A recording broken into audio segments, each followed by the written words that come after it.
নারী শরীরের প্রতি তার লোভ এত যে তাকে পশু বানিয়ে দিয়েছে।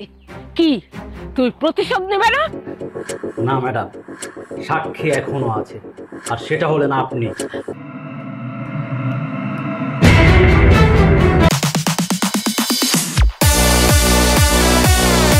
তোমার গার্লফ্রেন্ডকে আমার কাছে এক রাতের জন্য পাঠিয়ে দাও না। You are just failure.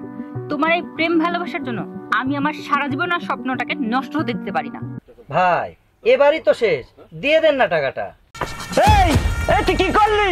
কি করলি তুই? কি করলি তুই? কি করলি? ওই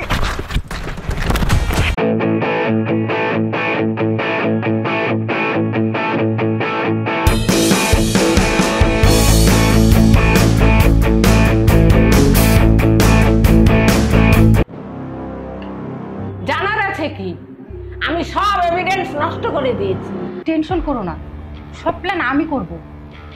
আমি আছি তোমার পাশে।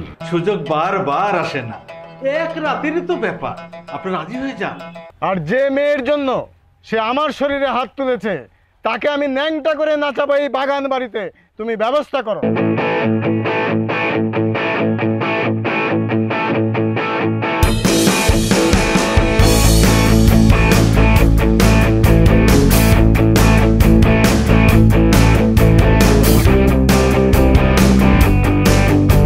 একটা কথা মনে রাখবা, পুরুষ মানুষের চাইতে মেয়েরা বিশ্বাসঘাতক, প্রতারক, লোভী হয় বেশি। ওরে বেশ্যা, তুই এখনো তোর স্বপ্ন নিয়ে পড়ে আছিস? তোর এত বড় সাহস, তুই আমার শরীরে হাত তুলিস? আমি দেখে নেব এই ইন্ডাস্ট্রিতে তুই কিভাবে কাজ করিস। কি বলতে চাও তুমি? ওরে মাতারি, তুই বেঁচে থাকলে তো আমি শান্তিতে বাঁচতে পারবো না রে মাতারি।